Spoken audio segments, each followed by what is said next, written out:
They like jet airplanes. They like long limousines. And that's the bottom line. Go Stone Cold Steph. Are you ready? You're listening to the Sunday Segue Wrestling Podcast. Hey yo, woo, yeah. With your host, Kenny Killer. And the Galdem Sugar Show.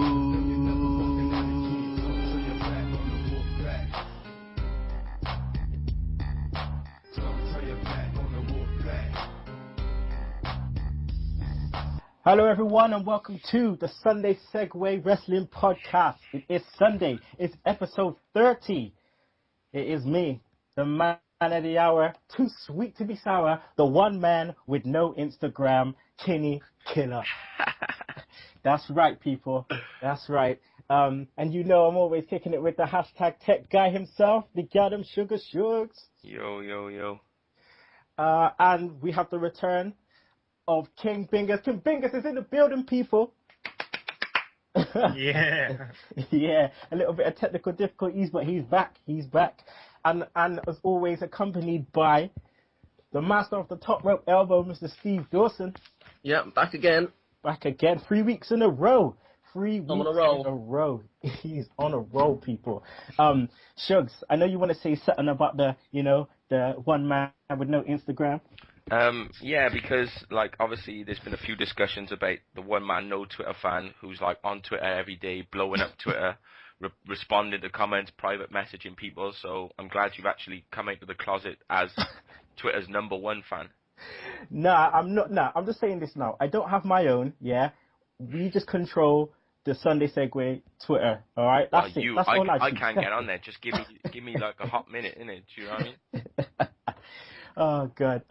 I do want to give some shout-outs, though. So give a shout-out to Martin Dixon, a member of the Four Corners, podcast. Yeah, I did mention the Blue Shell last week about John Cena, and it indeed come from Martin Dixon, so I got to shout you out for that. Also got to give a shout-out to Hannah Price, who's also been following us. The girl got some mad stuff to say. She loves Dolph Ziggler, as do we. So, maybe sometime we get on the show. So, people, interesting Raw this week. Let's just crack straight into it. We're gonna have Beat the Clock later, so let's just begin it with Raw. Segment 1, guys. Started off with HB Shizzle and Randy Orton. HBK walks out, with his hat, trying to hide his bloody bowl patch. And then obviously we found out that Orton was in his hometown, comes out to a big pop. Shugs, I mean, how did you feel about Orton? He came across on the mic. Well, I don't think he's ever going to be brilliant, This is like Randy Orton we're talking about. It's hard to have emotions when you're a robot. I suppose he's a bit like Data off Star Trek The Next Generation, He's always trying to, get them emotions. But, I thought he did all right. I thought he switched it around because he got the hometown pop, and then he went in on his home crowd, so I thought it was good the way he actually, switched on them. Yeah, I mean, Orton escaped from getting his wig split. He nearly got a sweet chin in his chops. Bingus, what did you think of the chemistry, though, between HBK and Orton? I think HBK can mix it up with anyone, man. It's not too trying for him to make someone look good, on the mic or in the ring. But yeah, I have to say, man, you covered that well, with his hat. Is he going to wear that in the Hell in a Cell, man? There's nothing against it, cool, wear a hat and shit. But I just don't, a ref in a hat, I don't know, it seems a bit weird to me. Well, but yeah, the chemistry worked well, man. I think, apparently he's Shizzle's going to be around for next Raw as well. So I think we're going to be seeing a little more.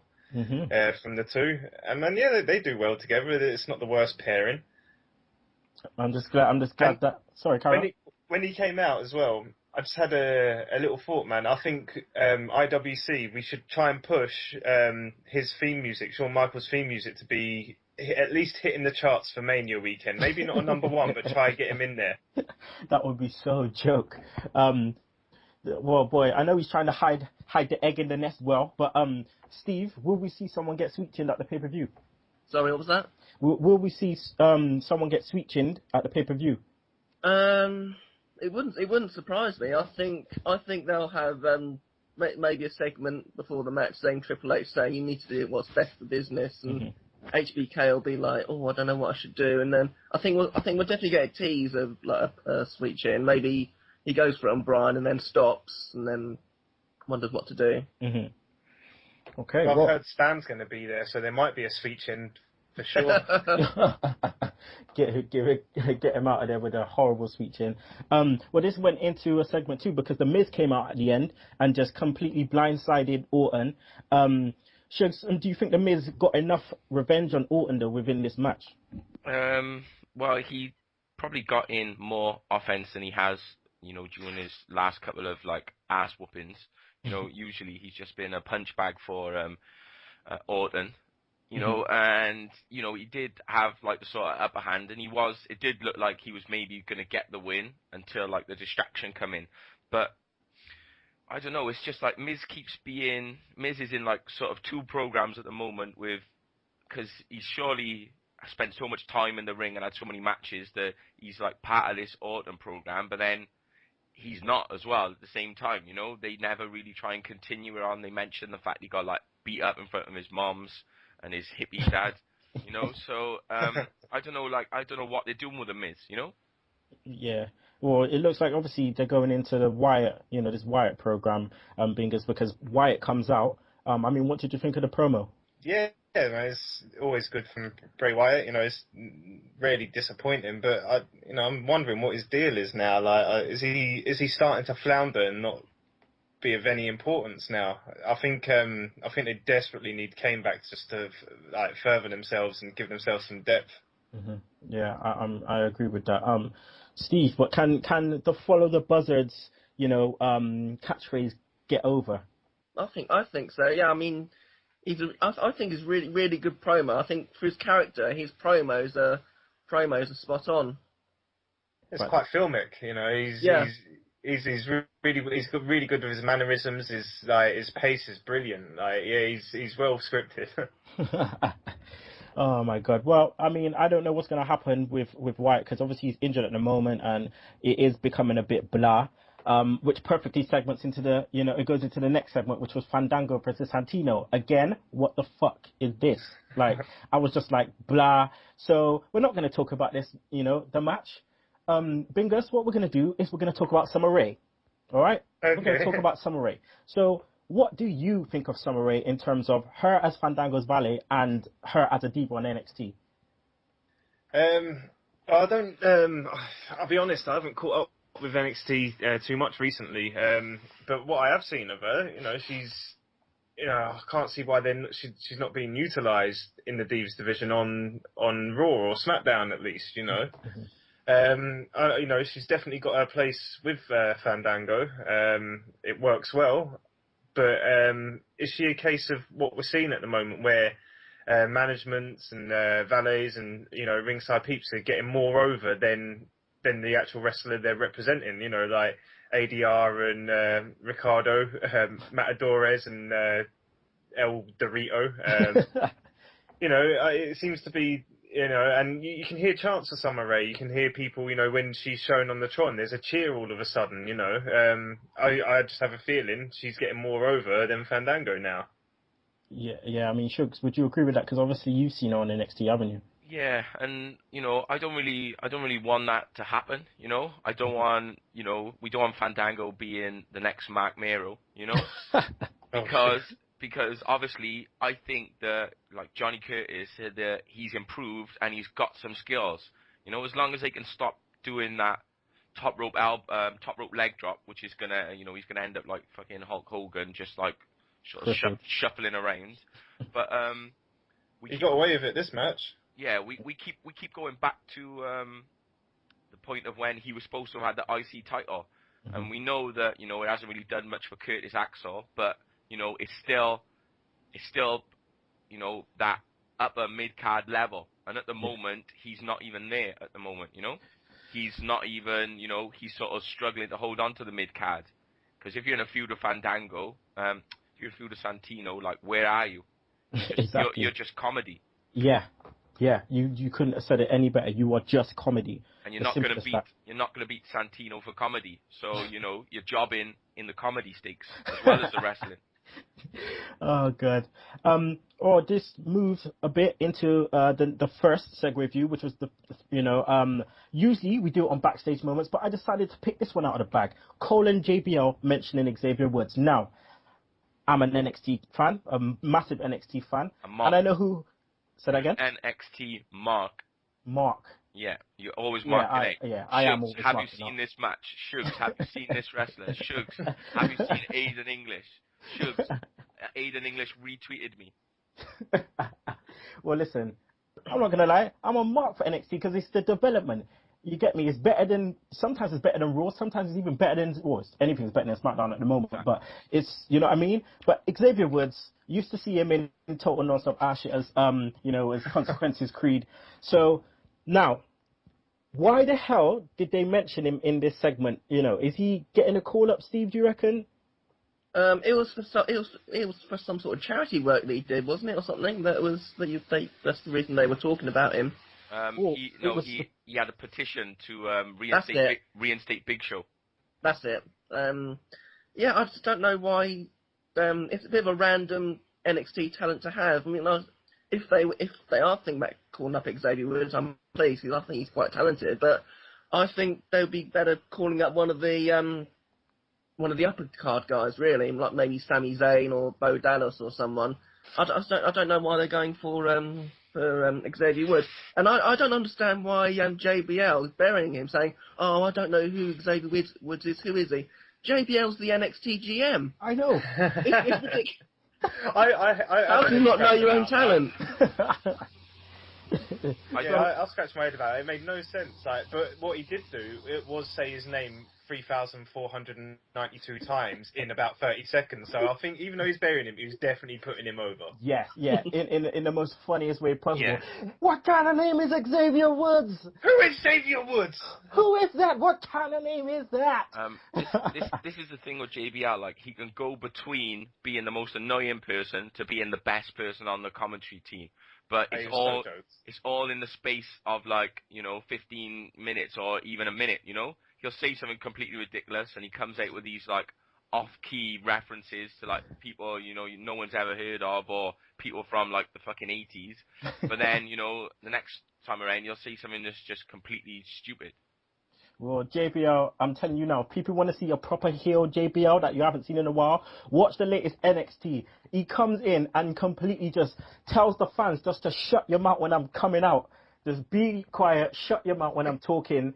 You know what I'm saying? I'm the authority figure around here. We're not going to have this match under the JBL era finish like this. Maybe JBL is a bow lever. Oh, God. On that note, segment 4. Los Matadores versus 3 megabytes. 4 people. 3 megabytes. 4 times in a motherfucking row. What is that all about? Oh my God. I don't even know what to say. Oh, I do knew what to say actually. As I always say in the last 3 weeks to Steve, El Torito is still a boss. He's the highlight. He's the highlight of that whole sort of segment, isn't he? Oh, There's nothing else to say about. You see the same match 3 weeks in a row, or 4 weeks in a row, however many times, and he's the only redeeming feature about the whole team. He's just funny, man, running around the ring, shaking his little hips. He's just joke. He just makes me laugh. We're going to see a 3-on-3 next time. Yeah, definitely. Mixed it up well. He bossed Mahal, right? Then he bossed him around the ring for the close of the match. Yeah. Speaking of the match was just the same old. But again, it's just insert 3 megabyte here, really. It's just insert there. And fucking Cole saying, Los Matadores aren't beaten when all they've had is 4 matches against the same person. Of course they're unbeaten. Does it really even count? Does it really even count? Lord knows. But, after the match, there was a nice 3-way finish, wasn't there? I think it's a good move. Obviously, it's they just hold him up, and then little Torito does the seated senton bomb or whatever it is, and just like, it's shit. It's still shit. I tried to put it over, but I can't. It's shit. It's a glorified Samoan drop. Yeah, how is it going to hurt if a midget jumps on you? Really? It won't. Or unless it's Hornswoggle. Unless it's Hornswoggle, and he'll break your neck because he's a fat little shit. Yeah, with his fat ass. He really would take the Yokozuna impact, wouldn't he? In that little guy, you would still feel the same kind of impact that Yokozuna would. Jeez, little bastard. All right, well, let's go on to segment 5, which is Triple H, Steph, Bryan, and Del Rio. Bingus, Triple H and Steph come out, heat it up, at a soft 3.5 on the Richter scale. Then Triple H just like turns it up, dials it up to a 9, and just goes in on people. Yeah, man. Old school Triple H there, man. I think that's going back quite a bit. Maybe before Evolution times, man. He really he blurred the lines there of like reality and TV, and fuck, man, I did not want to be in that guy's way. People, you constantly hear stories about Vince being a complete tyrant and tearing the place up, but man, I would not want to be on the wrong side of Paul Levesque or Triple H if he can be that angry, man. Yeah, he turned it right up from what seemed to be kind of a filler segment at first, like just sort of, okay, I don't know, there's no matches going on right now, so you're going to come out and do your thing, cool. But then, Triple H turned it into something, and then the Del Rio sneak attack, yeah, man, good segment. Steve Bryan comes out, and he just instantly just gets fucked up. Like, I mean, was you surprised that Del Rio came out? Yeah, I mean, Del Rio hasn't really had much to do with Triple H and Stephanie so far, and the whole sort of like authority angle. So I was surprised that they chose him to come out and attack Bryan. I thought he'd be one of the Shield, if anyone. And then after the attack, Steph just had this line. It was just the ultimate bitch line. She just leaned out the ring to Bryan, who was like flat out, and she goes, "Sorry, were you saying something?" And I just thought, yeah. Like I was saying last week, she plays that character so well. You just want to slap her. Every time I see her come out, all I think of is just like Bingus' explanation about Steph being just like, her girlfriend's best friend, like just coming in on you, just like, just being an absolute bitch. But she does it well. She does it well. She does so well. She does it so well. Right, well, segment 6, which was R-Truth, the pushback versus Ryback. Let me just explain for our listeners out there. Actually, I won't do the explaining. I'll let Shugs explain. Shugs, please explain to the fans out there what a pushback is. All right, a pushback is basically a receding hairline. Okay, but it's one that it looks like that it's not receding. It looks like somebody's taking their hand and pushing your hair back over your forehead. Okay, so that's why it's known as a pushback. It's a pushback. And in case you missed anything, Steve, the ball bag is who? It's the Miz. And Bingus, the Weetabix kid is who? The Weetabix kid is the dry lunch Curtis Axel. And also Ryvita is who, Shugs? That's R-Truth. So he's a pushback Ryvita. There you go. Stop braiding your hair. It's no good. Like, do you know what I mean? It's not helping. It's not helping, man. He's the Jovino of professional wrestling. Next time you see him out there with a full-on weave, the guy looks like, in the mid-90s when you're watching those kid films and you've got the mean street gangsters, he just looks like one of those, man. Like, you see him spray painting up a wall outside the arena or something. Very, very cool guy. Yeah, Ryvita. Oh, God. Well, anyway, Ryvita, it's a beat the clock match. He does the best thing ever, just runs out of the ring. Just runs out of the ring, making me laugh. But Shugs, he still got fucked up though. Exactly. He got caught in the end and just got fucked up. Mm-hmm. But did we ever think anything else was going to happen? It was just, how long before he actually did get caught. How many minutes it was going to be and what would be the time for CM Punk to beat. That was it really. Well, that's the thing that kind of pisses me off about Beat the Clock. Because it always, implies like that this person's gonna get beat, Like Ryback, obviously Ryback is the guy that has to do the time, and no one ever mentions that obviously R-Truth might win. They always say, oh yeah, you've got to beat the time, so obviously we know that Ryback's gonna win. And then it's the same with CM Punk. Like no one actually mentions whether Axel's gonna win or not. They always just like, oh yeah, CM Punk's got this time to beat, and just stop it there. It's just a bit stupid. It's not that angry enough for Sugs to be playing my music, but it's still annoying. Segment 7, Real Americans versus Tons of Funk. Instantly, we get, We the People chants. The sheeps out there singing that. Don't even really know what they're shouting about. But Steve Cesaro, man, I have to mention him every week on the show because this guy is just a spot monster. He's brilliant. I mean, just like last week with bringing Carly into the Santino match, when the Real Americans came out, when Tons of Funk came out, I thought they're going to bring Cesaro out, aren't they, and have him swing the big guys. I mean, the guy is just brilliant. I think pound for pound, I sound like Michael Cole here. I think pound for pound, he's the strongest guy in the company. Yeah. I mean, obviously WWE is kind of like missing a trick there, but look at the spots, man. Neutralizer on Big Brodus, giant swing on Tensai. Oh, he's wicked, man. And, I don't know what he has to do, but I really hope they don't turn him face. I really hope they don't, because he would be a sick heel champion. He'll be a sick heel world heavyweight champion. But, we're just going to have to wait and see what happens. I think segment 8, which was Tamina versus Brie, the piss bake for Sugs. Bingus, how much has Brie Bella, like, the face run just flopped? Yeah, it's. I think it's two separate things. I think her face status, mixing it up with Bryan and Orton is one thing. Face status actually as a wrestling diva is another.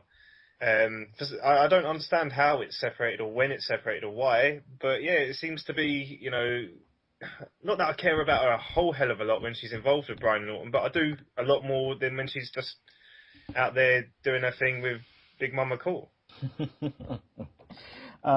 Well, we didn't actually get a turn. We didn't actually get a turn on TV. They just assume that everyone's watching Total Divas and we're just going to see her being a nice one and then all of a sudden she's turned. But no, people, that did not happen. She's not likable at all. No. So how can you turn them if they're not likable? Exactly, but Shugs, man, Tamina caught her full on in the face with a straight kick. Yeah. Like that just looked. Tamina cannot wrestle. That's why. Yeah, Big Mommy Cool. Oh god, they desperately need some new divas up in there, and I hope that this shit just happens real soon. I think Tamina looks good in the Raw. She looks like an intimidating figure, and she looks like that, but she shouldn't be wrestling. She should just be interfering, blindsiding people, causing, AJ to win, different things like that, hitting people on the back of the head when they come off the ropes, but not in a match. And then she just looks like a piece of crap. She looks like she literally fucks up every single person she gives the splash to. Exactly. She's like the female RVD. You just come out and your mouth's always bleeding from one of them kicks. Yeah. Oh, good. All right. Well, let's just get off the divas and go to another Segue view, which was Maddox, Steph, and Bryan. So Bryan's missus obviously just got her ass handed to, got a straight kick in the chops. Bryan's obviously pissed off because Steph literally said that Nikki can't go out there, like Nikki is actually going to do anything. Bryan comes in, looking like he just wants to slap the shit out of her, Steve. Yeah, I mean, I thought that was quite a good segment. Yeah, Bryan. Oh God, I don't know what to say. I totally forgot about this segment. Actually, it's not on my bit of paper that I've written down all. I don't really know what to say. Yeah, I had no notes for that, man. I didn't feel it was progression or anything, man. Yeah, noteworthy. Yeah, no. Yeah, exactly. Not worthy. Kenny coming up with these shit segments. It's not even noteworthy. Right, you know what, Shugs? You write the run sheet, yeah? You write the run sheet. It's just more of Stephanie being a bitch. Like, she's coming in and he's ratting in her face, and she was like, well, didn't your girlfriend just get mashed up? Like, why are you in here? That was it, really. she was just like, same again, you know, just in his face, in his business. What you know what, Shugs? You know why I put the segue view in? Because you, right, fucking bitching out and cussing me a couple of weeks ago. Play his music. A couple of weeks ago, saying that I keep missing shit. So I thought, you know what, make me put everything in there. But again, now you know what? You're busting my balls, man. You're grinding my gears. No dissension in the Sunday Segue ranks here. Never. Steve, let's take this shit over. Exactly. But I'm taking over. I'm not gonna be fucking Ricardo Rodriguez, you know. I ain't just getting fronted out like that. hit with a bin or hit with a bucket. Oh, nah. You know what? I like the criticism by Shugs though, because it puts me on point. It keeps me on focus. Exactly. So Shugs, thank you, together. my brother. Right, cool. Thank you. Right, let's move on. Segment 9. CM Punk, Curtis Axel. Like, you know, Bingus, what did you think of the match with the dry lunch Weetabix kid? To be fair, I didn't think it was a bad match. Okay. Yeah, man, it was it was good match as far as Raw goes. Obviously, we knew the outcome before the opening bell rung. You know, would it be too much to ask? You know, like when you've got to beat the clock, especially when it's only 2 matches, that the second guy isn't a face, or if he is a face, just loses. You know, shit, he didn't get what he wanted.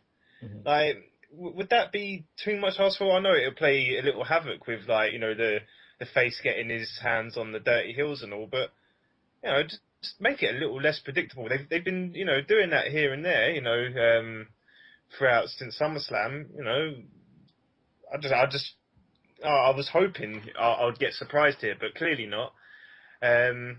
Curtis Axel still doesn't mean much, and the way Heyman threw his belt around afterwards, you can tell what that's worth.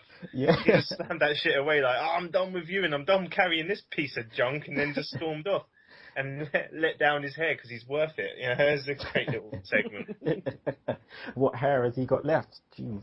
I don't know why he's keeping that little piece of ponytail anyway, man. It's really awkward, that, isn't it? Yeah, it's like, it's just there. It's just there. Someone should just cut it off. In-ring segment, just cut it off. Well, it's almost like a mole. You just can't stop staring at it now. Well, you know, you said it was a good match, but do Steve, do you think that we will actually finally get a payoff at the pay-per-view? I hope so. I definitely hope so. I've got everything crossed that Heyman just gets pummeled, because it's gone on so long now. I mean, it must be coming up to 4 months now by now. That's like the whole Punk Heyman thing. It started at Money in the Bank, didn't it? So that was about. Yeah, so I just hope it finishes, because I'm just sick of it, really. They need to move Punk on to something more meaningful. Yep, we're done with it. And we're done with this segment. So let's go into segment 10. It was Bryan versus Del Rio. Shugs, this was a good match between these two, wasn't it? Yeah, but this is the thing with Del Rio that is, like, so disappointing, that he's actually a good wrestler.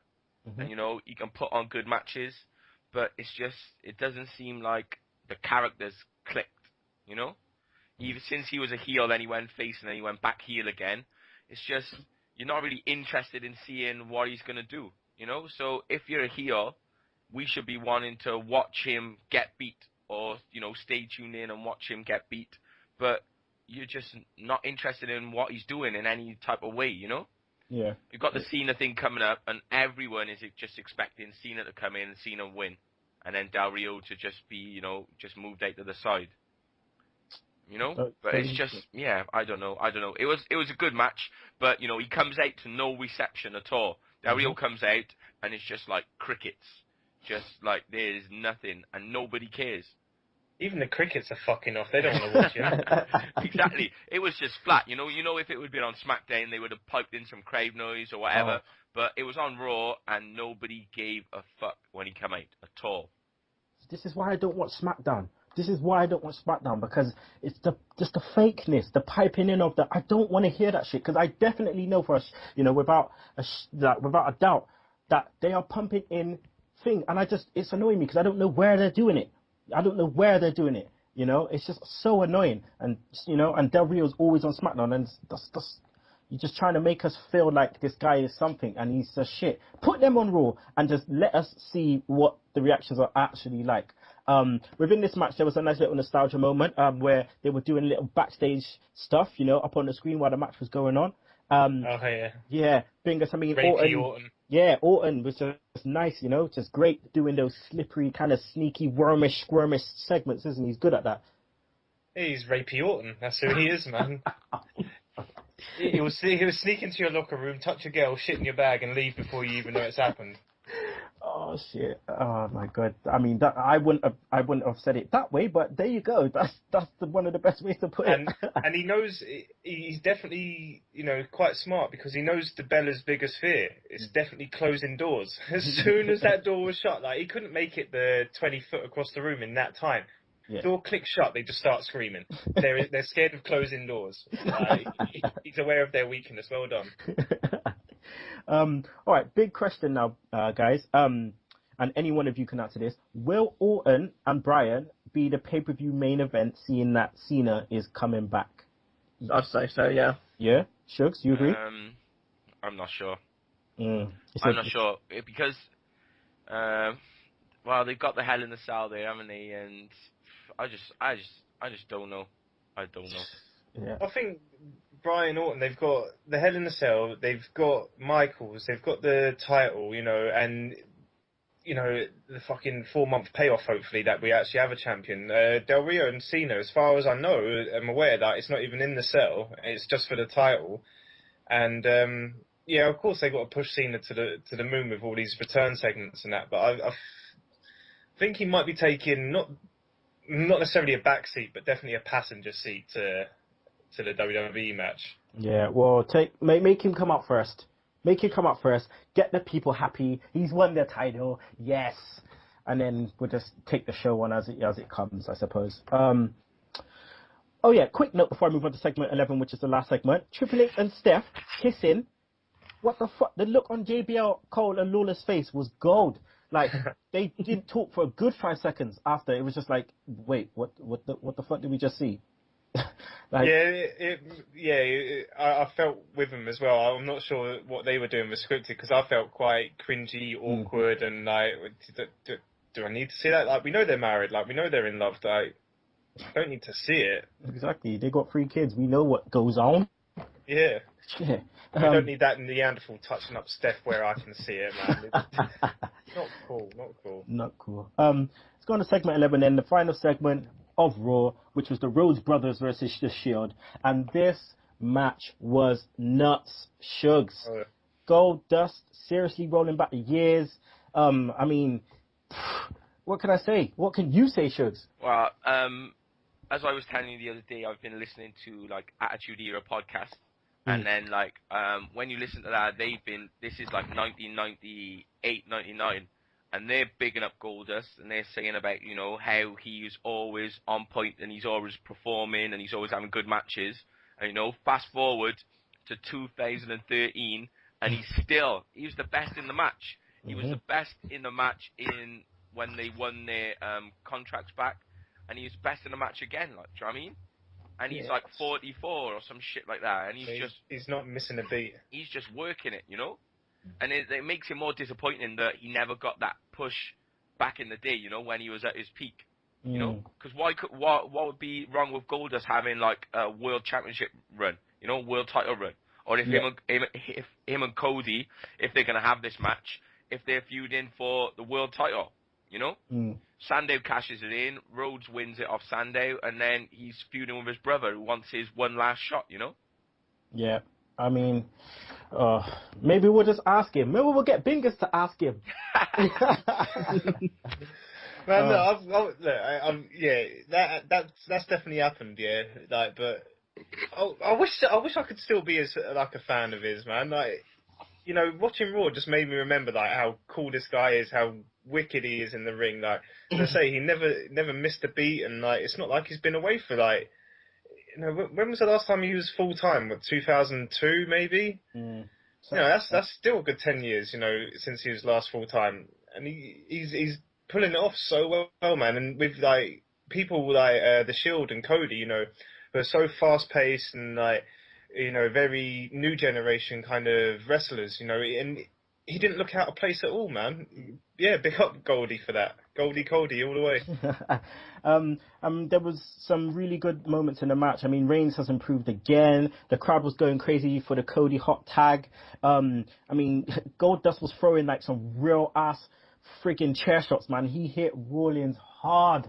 Like, he just was not messing about. Jerry, but there were some mistakes as well. Right, one, Shugs, the ref fucked up doing 5 counts in a no disqualification match. Well, what's up with that? The refs haven't been having a good time lately. They're always fucking summing up or missing. It's like they can't keep up with what the talent are doing, or they're not revising. Or maybe Vince is just in their ear screaming so much fucking bullshit they don't know what's going on. And then Jerry Lawler starts plugging UFC, saying Tito Ortiz, yeah, saying that it was a TOT swing. It's like, yo, UFC the building. Guys just walked out of TNA as well, man. Oh, there you go. They couldn't have been happy about him saying that, surely. No way. But I mean, the match ended great. Rollins catches Cody on the apron into a running powerbomb onto the barricade. What the hell? That was sweet. That was nice. The spear through the barricade from Reigns. Big Show comes out of nowhere. Well, I wouldn't say out of nowhere, because we saw him like a good, minute before he was actually turning up, because you just see the crowd going crazy. And then obviously Triple H comes out because Cody takes it down after the Big Show knockout. But, Shugs, did you see Triple H, literally full-on push Goldust so hard? Yeah, into the fucking ropes. That was like, yo, that must have hurt. Like, he got fucking... Oh, jeez. But, Shugs, yeah, match of the night? Oh, yeah, by far. Mm-hmm. And it was great that the tag titles were main event as well. Yeah, it was just like a great match, and it's just like, but still... If you're watching this and you don't know what the angles are, you don't know how it's going, the biggest face in the company is the Big Show. True that. The biggest face in the company, because like you said, we heard him coming before we ever saw him, because the crowd were going fucking apeshit. And as soon as he must have come from the fucking concourse, as soon as he finished his nachos and he was just starting to run down, they were going fucking nuts, Oh, God. Well, and not only has he stolen, Daniel Bryan's thunder, he's stolen his catchphrase. Yeah, that was a bit naughty. Like, oh, my God. All right, guys, that's the end of Raw. Shugs, give me a Raw rating, please. Well, I'm fed up of, saying that there's one match that saves the show all the time. It usually involves Daniel Bryan in some way, but I'm still going to go with maybe a 6.5. Okay, 6.5. Steve? I'm going for a 5. I thought it was a pretty poor show. I mean, the only 2 segments that really entertained me were the Bryan Del Rio and the tag title match. Oh, and the Triple H and Stephanie promo. But apart from that, it was just it was a bad show. Apart from that, it was bad. Bingus? Well, I feel like I was watching a different Raw. I rate this a little higher. Okay, we start from 10. Let's take away an appearance from a dry lunch. There you go, we're down to 9. The Ryvita, that's taking it down to an 8. And I think that's where I might stop, man. Everything else, 3MB, okay, 7. 7 to 7.5 on this one, man. I didn't want to skip through too much of it, even though, as I say, the beat the clocks were predictable. I still watched just in case, and they didn't disappoint. They were just predictable. I'm gonna go 7.5 for this one. Okay, cool. There's the ratings, people. Right, we're gonna go for a little bit of a break. As always, please just yam something, drink something, do whatever you want. But we're gonna go to the break, and we'll be back with Smackdown in 60 seconds, Sugs Stunners, and Beat the Clock, Bingus versus Steve. See you in a sec. Be sure to listen to the Sunday Segue Wrestling Podcast. What? Every Sunday with Kenny Killer and the Galdem Sugar Shugs. Yes! Yes! With all the news, views, and laughter that you want. They like jet airplanes. Woo! They like long limousines. Every Sunday, the Sunday Segue Wrestling Podcast on Podomatic, iTunes, and YouTube. So why don't you choke on that, slap nut? Welcome back, people. Welcome back. Obviously, I'm here with the hashtag Tech Guy, the Goddamn Sugar Shugs. I'm also here with Steve Dawson and King Bingus. They're going to face off later in Beat the Clock Trivia. And obviously, you know who I am. Well, you should do by now. You know, Kenny Killer. Big up, big up. All right, well, we're going to go to Smackdown in 60 seconds. So roll with it, Shugs.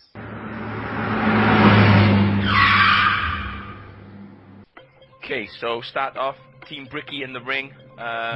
Bigs up HBK. They call it Daniel Bryan, and he bigs up HBK. Says he's going to win at the Hell in a Cell. He pretends to introduce Big Show's music, and they shit themselves. And then Rhodes and Goldust come out, and then Vicky gets in their face and makes the match for the night. Bryan and Goldust and Rhodes versus The Shield. Get the Wyatt family against Kofi and Miz. Kofi and Miz just get fucked up through the whole match. Kofi gets the clothesline from hell, does like a 360 and just like lands on his face, and the Wyatts win. We get Brie against AJ. Big Mama Cool gets thrown into the steps by Nikki, who's wearing a dress and fucking heels, and still manages to dodge Big Mama Cool's spear and throw it into the thing, and then Brie gets a win. Big Show in the ring in a giant pink t-shirt. Maddox comes in, gets KO punched. CM Punk versus Big E, good match between these two. Then we get Heyman comes out, and he tries to send Axel and Ryback after Punk. He says Punk beat a nobody, an up and comer, so Big E is pissed off and fucks up Axel. Then we get a Del Rio interview. He does a bit of Spanglish, talks on about you know, how he's going to beat Cena. Then he locks a cross handbreaker on to Josh Matthews, and you know, I wrote in my notes, one day Josh Matthews is just going to go postal and shoot everyone's ass in the WWE. Real Americans against Usos. The Usos win, and then we get interference from El Torito, and then we get Bryan and Rhodes and Shield and Goldust against the Shield. Hot tag by Bryan, takes everyone out. Rollins power bombs Cody into Goldust onto the announce table, okay, which is a great spot. And then we go flying knee by Ambrose for the win. Fade to black. Flying knee by Ambrose? Flying knee on Ambrose. Okay, cool. Sounds like a good ending. All right, people. Well, just make sure you don't catch a stunner, because you're about to get stunned with Sugs Stunners.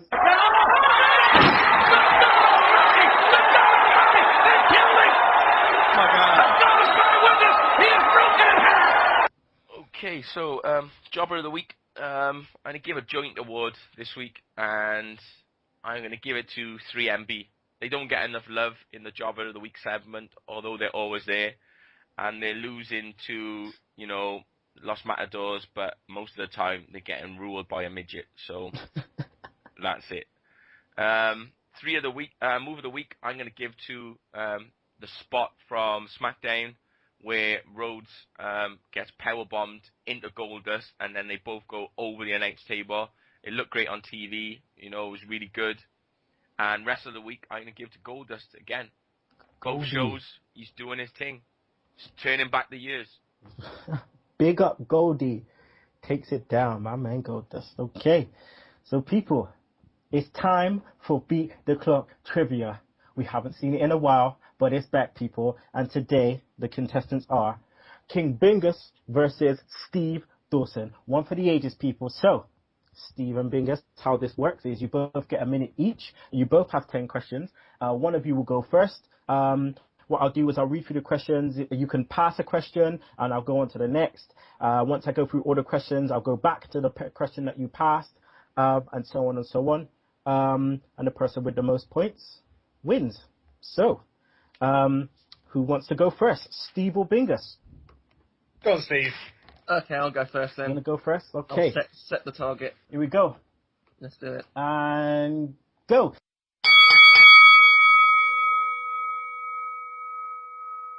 Name 3 teams managed by Sonny. Go. Can't remember their names. Pass. Spell Takamishinoku. Oh. TAKAMICHINOKU. Right. Who was the last hardcore champion? No idea. Bradshaw, pass. In what year did Brock Lesnar make his WWE debut? 2002. Yep. What year did Smackdown start? 99. Yep. Where is John Cena billed from? West Newbury, Massachusetts. Yep. How many times did Batista win the WWE title? WWE, 2. Yep. What is the real name of Lita? Lita. Amy Dumas? I don't know how you say it. Yep. What is the location of WrestleMania 6? WrestleMania 6, that was Canada. Was that, Toronto? Yep. That's it. You smell like a winner! It's over. Finish. Hey, good stuff. I thought he was gonna Pressure, flop after the pressure, first Bingus. question. The first question, I thought that's it. He's gonna flop, but came back strong. Wow. He got to question 9. That's the longest anyone's got to so far. All right. I suppose it's easy when you get questions right. Yeah. What? Right, Bingus, your turn. Right. Oh, you set the tone. And go. Name 3 people managed by Stacy Keibler. The Dudleys, do they count as Yep, 2? yep. Test and Steiner. Yep, correct. Spell psychosis. PHYS. Nope. ICR. All right, next. Who was the last ECW champion? Tommy Dreamer? Nope. What? Keep going, oh, keep Jack going, keep going. Ezekiel Jackson. Yep. What year did CM Punk make his WWE debut? 08? Nope. 09? Nope. Fuck, 10? No. No, never mind. It was backwards. 06. Yep. What year did Monday Night Raw start?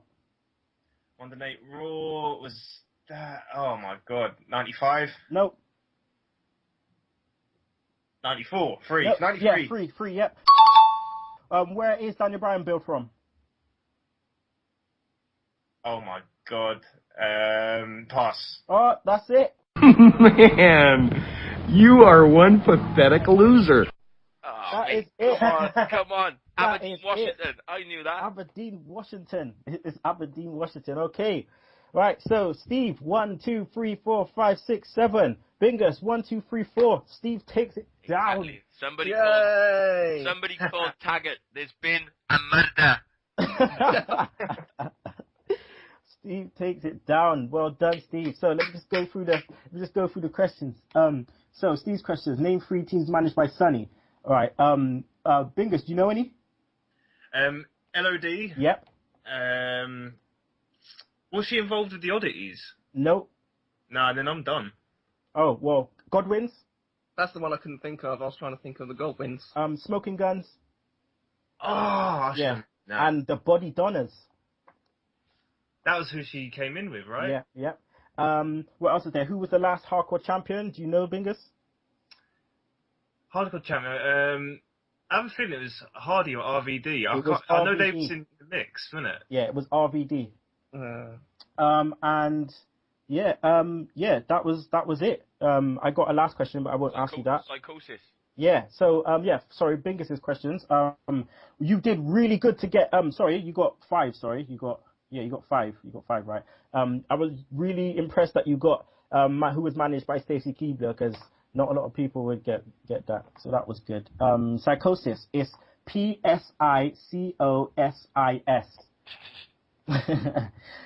You did good to get Ezekiel Jackson. The only other one was Aberdeen, Washington, man. Yeah, I don't. Complete blank, man. It was like you come from Jupiter. Like, I had no idea for a minute then. No, yeah, I mean, it wasn't too bad. 7-5. You know, that was good. I mean, again, you two, that's the most questions people have got right so far, apart from me. Do you know what I just need to ask? Beat the clock question for you, Kenny. Yep. I'm going to give you 7 seconds. I'm going to start the clock. Okay. 7 seconds is all. Yeah. Right, let me get the stopwatch going. Right. You ready? Yeah. Spell Massachusetts. Oh, M-A-S-S, Massachusetts. C-H-U-S-E-T-T-S. I think you just went over 7 seconds, but you got it. Ooh. And I'll tell you why the reason I know this, and it's because I'm a bit of a keener, but yeah, I know all the states, bro. I know all the states, and that's just, yeah. Sporkle. That's what we Yeah, used to play man, at school. I love Sporkle, man. But, yeah, man, yeah, that was a good beat the clock. Yeah, so, hopefully, I want, you guys, if you're on again, we're gonna probably maybe try and get one of you lot to write the questions and make me and Sugs face off, because we haven't faced off in a long time. So, yeah. I'm so on that. But apart from that, it's the end of the show, people. Have to say thanks again to Bingus. Thank you for having us, man. It's always a pleasure to be here, man. Love it here. Thank you. Wicked. And also, 3 times in a row, Top Rope Elbow Steve. I'm here 3 times in a row and going for the 4th. Part of the furniture. Yes. Okay, well, I can't do this without the hashtag tech guy. You got him, Sugs. No problem, man. It's been a pleasure. Good show today. We got it locked down nice and tight, under an hour. That's what I'm looking for. Production is a bitch. Yeah, I got cussed by Sugs, people. Rightly so. I've been taking liberties, not watching the clock. But I watched the clock today. So, yeah. Next week, we're going to have the return of Jace Clarkson, and our number 1 fan, Mr. Lewis Hatton, will be here next week on the show. Let's hope we don't get any stage fright, Yeah. Give it a big one when the bright lights are on, when the Skype is dialed up. Let's hope we don't choke. As always, accompanied by Top Rope Elbow, Steve, and Bingus. So, guys, we're going to end the show in the words of, and today, we're just going to have a little snippet from The Rock. So, in the words of The Rock, let's get my voice ready. Where is this from? The Rock? Where is this from? What year, what show, where are what we? year, what show? I don't... Well, he wasn't around even... in 1990, so... it's not 1990. I can't even remember. But this is just catchphrases from The Rock. So, let The Rock tell you this. The Rock is the people's champ. The Rock is the people's choice. And The Rock is, without a shadow of a doubt, the most electrifying man in sports entertainment. Period. If you smell what The Rock is cooking, and you can choke on that slap. Let's woo!